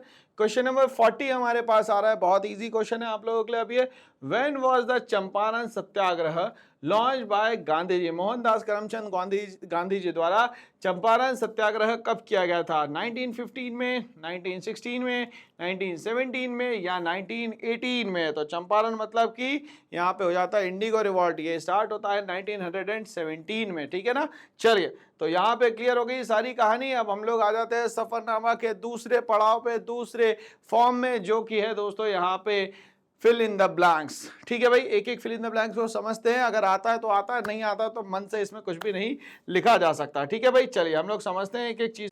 तो क्वेश्चन नंबर 41 हमारे सामने आ चुका है। The non cooperation movement was launched in the year, कौन से साल में नॉन कोऑपरेशन मूवमेंट जो है वो दोस्तों यहाँ पे स्टार्ट होता है। नॉन कोऑपरेशन मूवमेंट स्टार्ट होता है इसीलिए क्योंकि यहाँ पे रॉलेट एक्ट आता है, रॉलेट एक्ट आता है, जलियांवाला बाग मैसाक्रे आता है, और गांधी जी यहाँ पे अभी भी चाहते हैं कि नॉन वायलेंस के थ्रू हम लोगों को यहाँ पे आज़ादी मिल जाए और हम लोग हर तरीके से यहाँ पे सत्याग्रह करें। ठीक है भाई, तो ये नॉन कोऑपरेशन मूवमेंट जो है वो स्टार्ट होता है 1920 में। ठीक है भाई, चलिए स्टार्ट करते हैं हम लोग यहाँ पे नेक्स्ट क्वेश्चन को। The Simon commission was appointed in the year, Simon commission किस साल में अपॉइंट होता है। तो याद है हम लोगों को दोस्तों यहाँ पे 1928। कहानी हम लोगों को पता ही है कि हर 10 साल में यहाँ पे कमीशन आएगा। पहला जो कमीशन आया था दोस्तों वो आया था यहाँ पे 1909 में,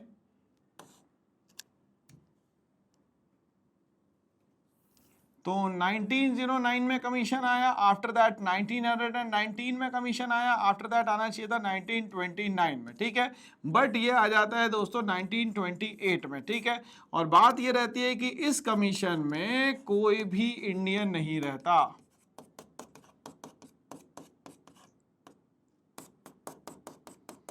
तो कोई भी इंडियन ना होने के कारण यहाँ पे इसका प्रोटेस्ट किया जाता है। प्रोटेस्ट होने का कारण अलग अलग होता है। यहाँ पे लाला लाजपत राय जो थे यहाँ पे लीडर थे और उनकी यहाँ पे लाठी चार्ज के कारण डेथ हो जाती है। ठीक है भाई, चलिए तो आप लोगों को याद होगा 1909 में जो यहाँ कमीशन आया था उसको हम लोगों ने बोला था मॉर्ले मिंटो रिफॉर्म।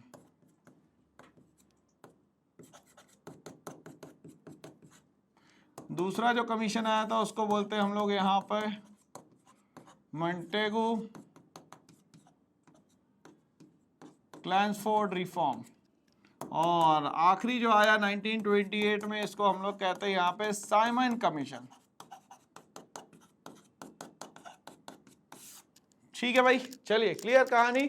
ओके, तो यहाँ पे फिल इन द ब्लैंक्स भी हम लोग को क्लियर होने लग गए और आंसर कैसे आएगा ये भी हमें समझ में आने लग गया है। Mahatma Gandhi return to India from South Africa in the year, कब आए महात्मा गांधी जी इंडिया, तो वो आते हैं सर जनवरी 1915 में। तो ये ईयर याद रखिएगा दोस्तों, जनवरी 1915। ठीक है भाई, चलिए नेक्स्ट क्वेश्चन बोलता है question number 44। The civil disobedience movement was started by Gandhi ji in, civil disobedience movement जो है गांधी जी ने कब स्टार्ट किया था ये हम लोगों को यहाँ पे बताना है। तो वो किया था दोस्तों 1930 में विद द सॉल्ट सत्याग्रह। 12 मार्च 1930 को यहाँ पे शुरुआत होती है सिविल डिसओबीडियंस मूवमेंट की। ठीक है भाई, चलिए आगे बढ़ते हैं इसी के साथ। The Rowlatt act was passed in the year, Rowlatt act किस साल में पास होता है। तो याद है हम लोगों को 1919 में, कब 1919 में। अब यहाँ बोलता है कि the Jallianwala Bagh massacre took place on, कब हुआ था जलियांवाला बाग मैसाक्रे, तो आपको याद है 13 अप्रैल 1919। तो 13 अप्रैल 1919 को होता है जलियांवाला बाग मैसाक्रे। ओके, अब यहाँ बोलता है the non cooperation movement was called of after the incident at, कहाँ पे ऐसा कुछ हुआ था जिसके कारण नॉन कोऑपरेशन मूवमेंट को बंद कर दिया जाता है, जो कि 1920 में स्टार्ट हो जाता है। 1921 में खिलाफत नॉन कोऑपरेशन मूवमेंट हो जाता है और यहाँ 1922 में चौरी चौरा में वायलेंस होने के कारण इसको कॉल्ड ऑफ कर दिया जाता है।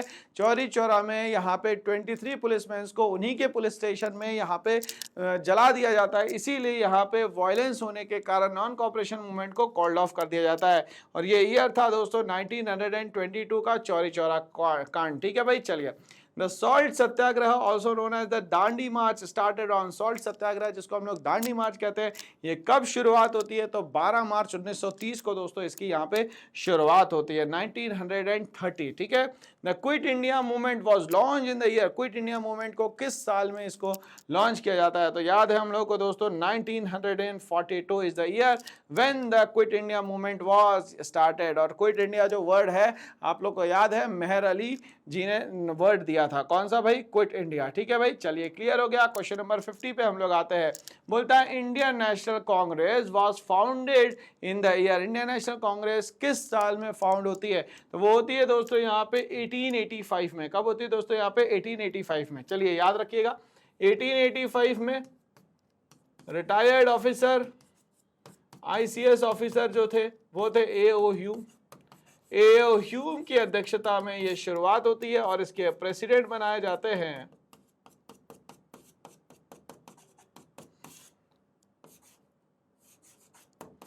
WC बैनर्जी।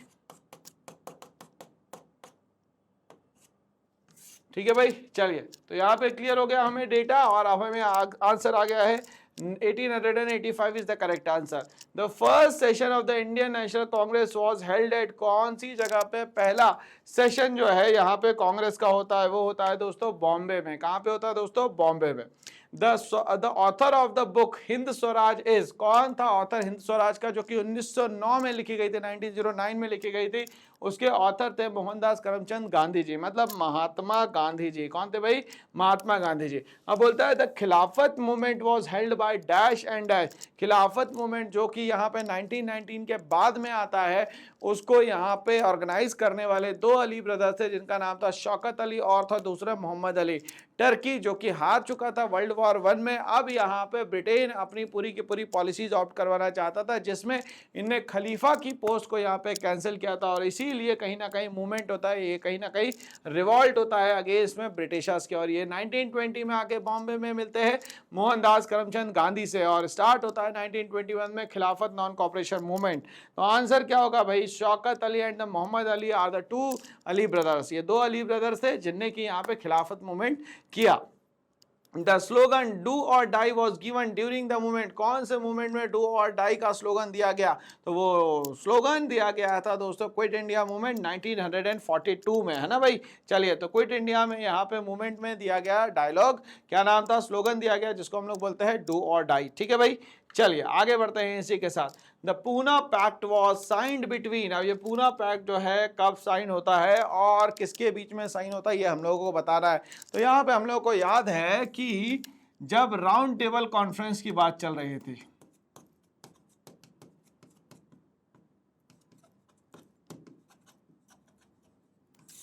जो कि होता है 1930 में, 1931 में, 1932 में। ठीक है भाई, चलिए इन तीनों राउंड टेबल कॉन्फ्रेंस में जाते हैं भीमराव अंबेडकर। ठीक है, चलिए उस समय सारी पावर थी लॉर्ड इरविन के हाथ में। ठीक है भाई, और इनने डिमांड रखी वहां पे सेपरेट इलेक्टोरेट्स की। ठीक है भाई, चलिए बट उस समय गांधी जी बंद थे पूना की येरवड़ा जेल में।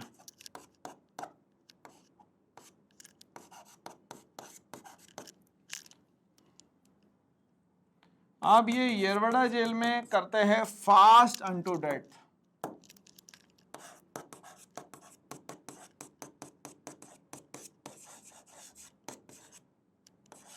फास्ट अनटू डेथ करते हैं। ठीक है,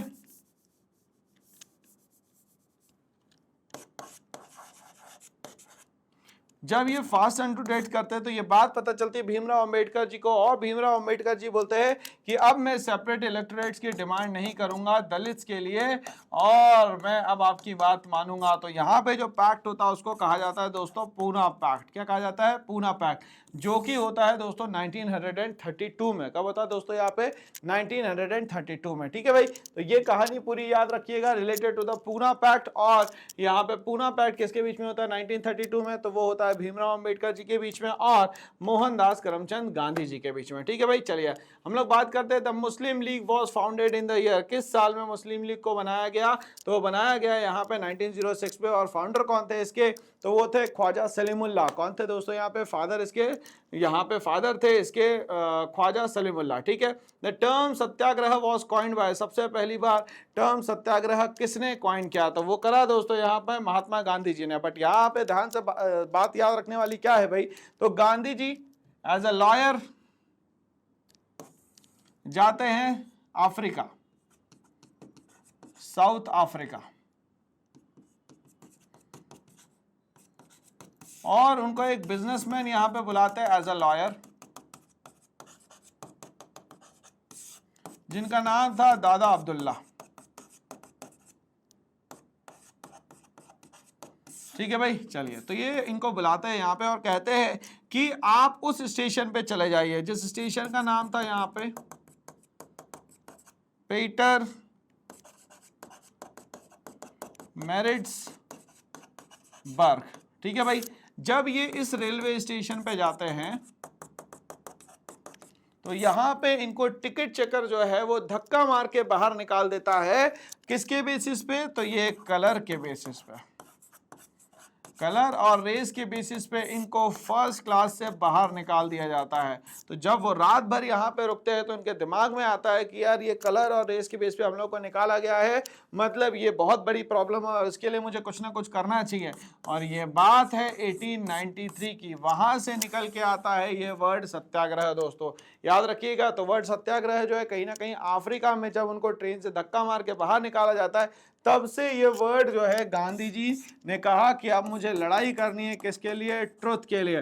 बट कौन से वे में करूंगा? तो मैं नॉन वायलेंट वे में करूंगा। ठीक है भाई, किसी भी तरीके का कोई भी वायलेंस यहाँ पे नहीं होगा। दोस्तों इस तरीके से यहाँ पे कहानी जो है हम लोगों को क्लियर हो गई है कि जो सत्याग्रह वर्ड है वो कहाँ से आया है और क्यों आया है। ठीक है भाई। चलिए, the leader of the Swaraj party was, तो यहाँ पे लीडर स्वराज पार्टी के कौन कौन थे और कब ये स्वराज पार्टी बनाई जाती है? तो आप लोगों को पता है कि जो स्वराज पार्टी है ये 1923 में बनाई जाती है, क्योंकि नॉन कॉपरेशन मूवमेंट को यहाँ पे बंद कर दिया जाता है गांधी जी के द्वारा। ठीक है, क्यों? क्योंकि यहाँ पे चौरी चौरा में इस मूवमेंट में हो जाता है वायलेंस।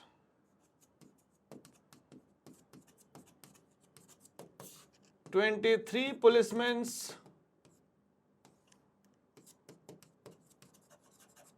किल्ड और सेट ऑन फायर। ठीक है, इसीलिए ये वायलेंट में होने के कारण गांधी जी यहाँ पे क्या करते हैं? नॉन कॉपरेशन मूवमेंट को बंद कर देते हैं। ठीक है भाई।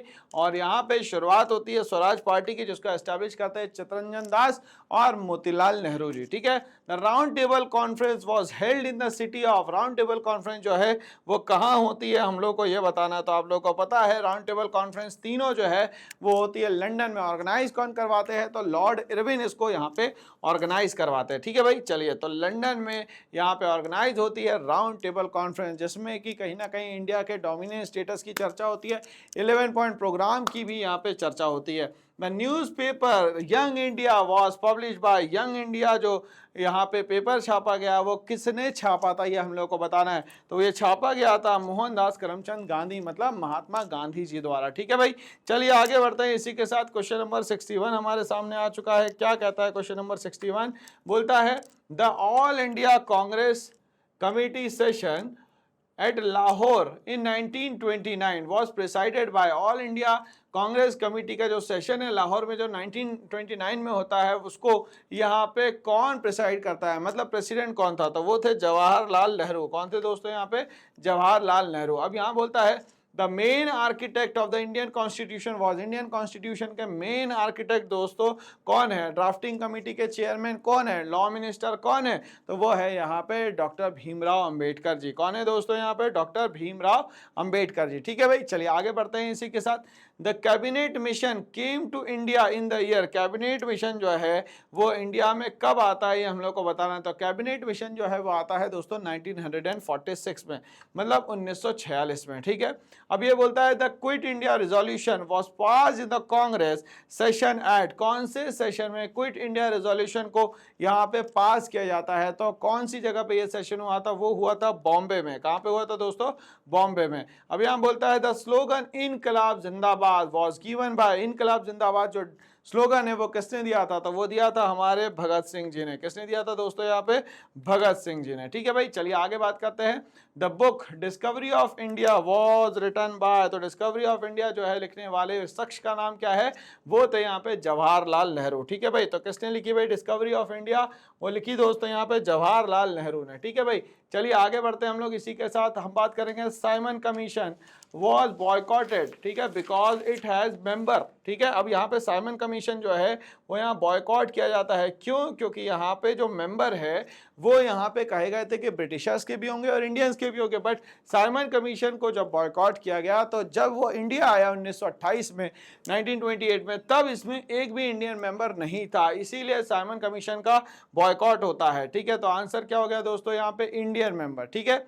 बोलता है civil disobedience movement began with the civil disobedience movement जो है वो किसके साथ शुरुआत होती है इसकी? तो हम लोग को पता है दांडी मार्च के साथ इसकी शुरुआत होती है। 12 मार्च 1930 को दांडी मार्च होती है जो कि साबरमती आश्रम से दांडी तक की होती है। 240 माइल इसमें यहाँ पे जो है वो डिस्टेंस तय करना होता है। तो सिविल डिसोबीडियंस मूवमेंट जो है वो शुरुआत होती है किससे भाई?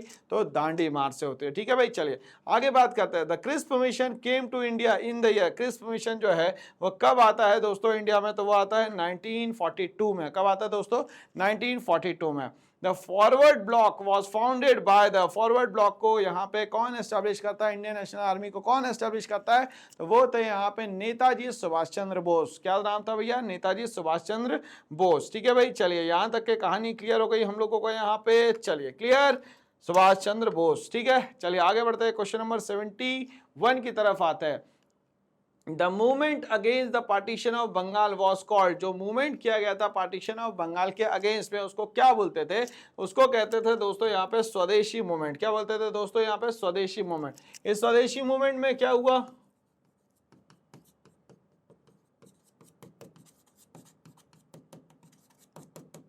इस स्वदेशी मूवमेंट में यहाँ पे जो भी फॉरेन क्लोथ थे उनका बॉनफायर बनाया गया, क्योंकि कहीं ना कहीं ब्रिटिशर्स हमारी यूनिटी को खत्म करना चाहते थे, ठीक है ना भाई। चलिए तो यहाँ पे क्या करा गया? स्वदेशी मूवमेंट किया गया, ठीक है भाई। चलिए बॉयकॉट किया गया स्वदेशी मूवमेंट के through. The Chauri Chaura incident took place in the year, Chauri Chaura किस साल में यहाँ पे होता है यूपी में? तो वो होता है 1922 में, 1922 में चौरी चौरा इंसिडेंट होता है, ठीक है भाई। आगे बढ़ते हैं। The communist party of India was founded in India, communist party जो है वो कब यहाँ पे बनती है ये हम लोगों को बताना है। तो कम्युनिस्ट पार्टी जो बनती है वो बनती है 1925 में, 1925 में ये बन जाती है। कौन सी पार्टी दोस्तों? कम्युनिस्ट पार्टी ऑफ इंडिया, ठीक है। इसी के साथ में यहाँ पे 1925 में बन जाता है दोस्तों RSS, राष्ट्रीय स्वयंसेवक संघ, ठीक है भाई। The vernacular press act was pass in the year, vernacular press act किस साल में यहाँ पे पास होता है? तो वो होता है दोस्तों यहाँ पे 1878 में। कब होता है दोस्तों? 1878 में। इसी के साथ आर्म्स एक्ट भी पास होता है, वो भी होता है दोस्तों 1878 में। तो याद रखना है वर्नाकुलर प्रेस एक्ट का मतलब यहाँ पे जो लोकल लैंग्वेज होती है, जो यहाँ पे डे टू डे की लैंग्वेज होती है, उसमें जो भी प्रिंटिंग होती है उन सबको यहाँ पे बैंड किया जाएगा। तो वर्नाकुलर प्रेस एक्ट जो है वो 1878 में आता है। इसी के साथ आर्म्स एक्ट भी जो है वो यहाँ पे आता है। फिर यहाँ पे बोलता है the Moplah rebellion took place in the state of, Moplah जो है वो यहाँ पे किस जगह पे, किस स्टेट में यहाँ पे रेबेलियन होता है? तो वो होता है दोस्तों स्पाइसेस स्टेट ऑफ इंडिया, जिसको हम लोग बोलते हैं केरला। तो मोपला रेबेलियन जो है वो होता है मेनली कहाँ पे? वो होता है सर स्टेट ऑफ केरला में। कहाँ पे होता है? स्टेट ऑफ केरला में, ठीक है भाई। चलिए आगे बढ़ते हैं इसी के साथ। The Gandhi Irwin pact was signed in the year, कौन से ईयर में गांधी इरविन पैक्ट को यहाँ पे साइन किया गया? तो वो करा गया दोस्तों यहाँ पे 1931 में, 1931 में गांधी जी और इरविन के बीच में पैक्ट हो जाता है और गांधी जी अपनी बातें रखते हैं 11 पॉइंट प्रोग्राम्स के through. The famous speech tryst with destiny was delivered by, tryst with destiny, ये जो फेमस स्पीच है किसने दी थी हम लोग को ये बताना है। तो ये स्पीच दी गई थी जवाहरलाल नेहरू के द्वारा, ठीक है। अब यहाँ पे एक ऐसी किस्मत की बात चल रही है कि जो बिल्कुल अंधेरे में थी और अब ये किस्मत कैसे चेंज हो जाएगी, क्या हो जाएगा ये पता नहीं है, ठीक है। फ्यूचर का कुछ पता नहीं है। तो ये कहलाती है famous speech tryst with destiny delivered by Jawaharlal Nehru, ठीक है भाई। किसने दी? जवाहरलाल नेहरू जी ने। The INA trials were held at the, जो INA मतलब इंडियन नेशनल आर्मी की ट्रायल्स है वो कहाँ हुआ करती थी ये हम लोगों को बताना है। तो वो हुआ करती थी INA की ट्रायल्स, इंडियन नेशनल आर्मी की जो ट्रायल है वो होती थी रेड फोर्ट में। कहाँ पे होती थी दोस्तों? रेड फोर्ट में। The nationalist leader who gave the slogan जय हिंद वाज, जय हिंद का नारा यहाँ पे किसने दिया ये हमें बताना है। तो जय हिंद का नारा देने वाले थे यहाँ पे सुभाष चंद्र बोस। कौन थे दोस्तों? Subhash Chandra Bose. Indian national army को एस्टैब्लिश करने वाले सुभाष चंद्र बोस, फॉरवर्ड ब्लॉक को बनाने वाले सुभाष चंद्र बोस। ठीक है भाई, चलिए यहाँ पे हम लोगों को नाम याद हो रहे हैं और स्लोगन्स भी याद हो रहे हैं। The quit India movement was also known as the quit India movement को और क्या यहाँ पे कहा जाता है दोस्तों? तो उसको कहा जाता है अगस्त क्रांति। क्या कहा जाता है दोस्तों यहाँ पे? अगस्त क्रांति। तो क्विट इंडिया मूवमेंट को और क्या कहा जाता है? अगस्त क्रांति। चलिए एग्जाम में याद रखिएगा कि अगस्त क्रांति का मतलब क्विट इंडिया मूवमेंट भी होता है। तो अब हम लोग बात करते हैं भाई, क्योंकि हमारा पूरा एंटायर चैप्टर जो है बहुत ज्यादा बड़ा है, इसीलिए इसके हम लोग 2 पार्ट में इसको पढ़ने वाले हैं दोस्तों। तो ये डीपीपी सॉल्यूशन नंबर 1 समाप्त हो चुका है पूरी तरीके से, बट पढ़ाई नहीं छोड़ना है। डीपीपी नंबर 2 जो है, सॉल्यूशन नंबर 2 जो है आपके पास बहुत जल्दी पहुंचने वाला है। तो पढ़ाई रखेंगे हम लोग बरकरार, क्योंकि डीपीपी नंबर 2 आ रहा है आपके पास। तो ये बहुत ही शानदार चैप्टर है और इसको स्किप नहीं करना है, किसी भी कारण से स्किप नहीं करना है, क्योंकि एग्जाम में इसके क्वेश्चन डेफिनेटली आएंगे ही आएंगे। तो इस साल डेफिनेट सक्सेस पाठशाला लेके आए ये सारे features, online classes, live classes, DPP, hand written notes, study material, और पढ़ेगा इंडिया तभी तो बढ़ेगा ना इंडिया भाई। तो भारत को बढ़ाने के लिए इस चैनल को भी बढ़ाए, लाइक शेयर और सब्सक्राइब करना ना भूले, और डीपीपी नंबर 2 जरूर देखें। Thanks for watching and all the best.